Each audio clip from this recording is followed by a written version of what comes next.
Paz y bien, hermanos, muy buenos días. Hoy es domingo 30 del tiempo ordinario. Escuchemos el Evangelio del día. En el nombre del Padre, del Hijo y del Espíritu Santo. Amén. Del Evangelio según San Mateo, capítulo 22, versículo del 34 al 40. En aquel tiempo los fariseos, al oír que Jesús había hecho callar a los saduceos, formaron grupo, y uno de ellos, que era experto en la ley, le preguntó para ponerlo a prueba: Maestro, ¿cuál es el mandamiento principal de la ley? Él le dijo: Amarás al Señor tu Dios con todo tu corazón, con toda tu alma, con todo tu ser. Este mandamiento es el principal y primero. El segundo es semejante a él: amarás a tu prójimo como a ti mismo. Estos dos mandamientos sostienen la ley entera y los profetas. Palabra del Señor. Gloria a ti, Señor Jesús.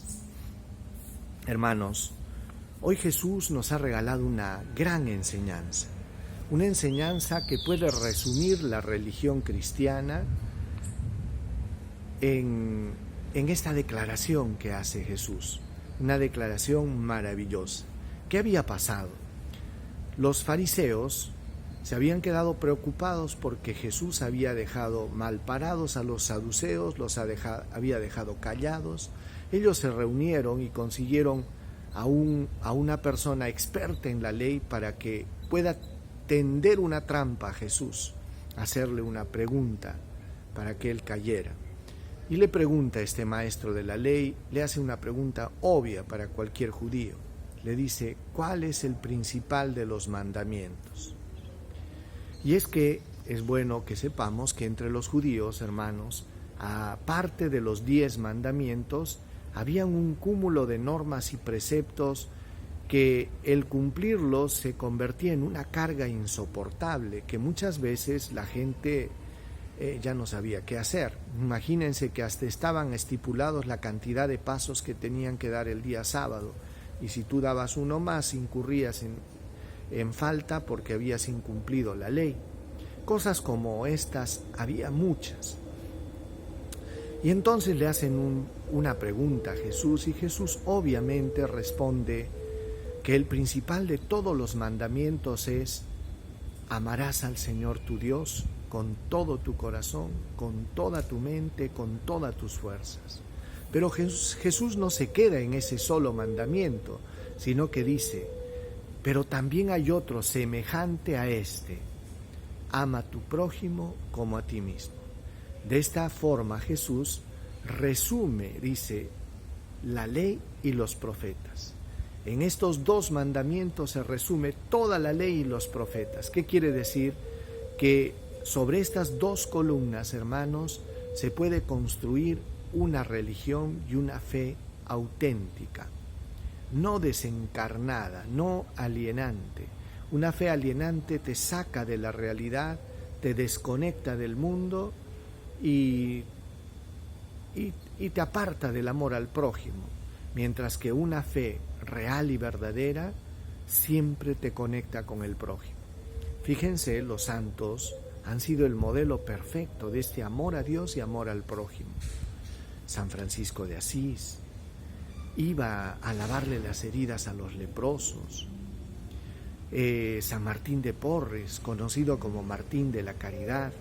Santa Rosa de Lima, que había hecho de su casa casi un hospital donde recibía personas enfermas. Y así podríamos hacer una lista innumerable de santos que todos en su vida, su fe, su religión la tradujeron en estos dos aspectos: ama a Dios y ama al prójimo. Por algo diría Santiago, el apóstol Santiago diría: muéstrame tu fe sin obras, que yo con mis obras te mostraré mi fe. Para darnos a entender, hermanos, que una fe verdadera tiene que estar traducida en las obras de caridad, en actos de caridad, en el amor al prójimo.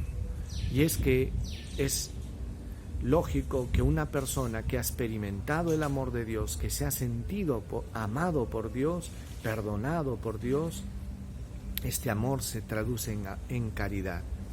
una gratitud que se traduce en el amor, en la caridad para con el prójimo. Por eso pidámosle, hermanos, al Señor que nos ayude a vivir una fe auténtica, una religión verdadera. Oremos. Señor, ayúdanos, Señor Jesús, a amarte con todo corazón, con todo nuestro corazón, con toda nuestra mente, con todas nuestras fuerzas, y amar a nuestro prójimo como a nosotros mismos. Danos la gracia, Señor Jesús, de poder llevar una fe auténtica, una religión verdadera. No permitas, Señor, que nuestra vida de fe sea alienante. Ayúdanos a descubrirte a ti en el hermano que sufre, en el pobre, en el enfermo, en el desamparado. Amén. El Señor esté con ustedes y con tu espíritu. Dios Todopoderoso los bendiga, los proteja, los guarde, les muestre su rostro, les conceda salud, paz, protección, bendición. En el nombre del Padre, del Hijo y del Espíritu Santo. Amén. Dios los bendiga, hermanos. Paz y bien, y que tengan un lindo domingo.